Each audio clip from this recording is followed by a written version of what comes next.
Okay everyone, this is how you open the lock.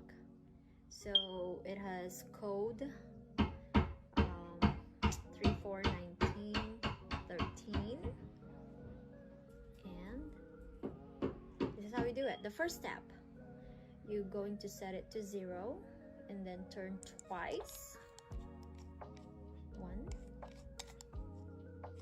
2, and then set the first code.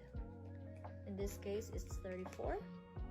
And what we're gonna do next is turn counterclockwise all the way, full counterclockwise, until you go to next code.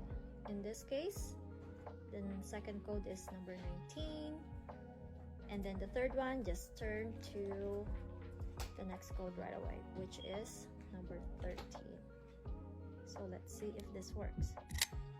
There, works.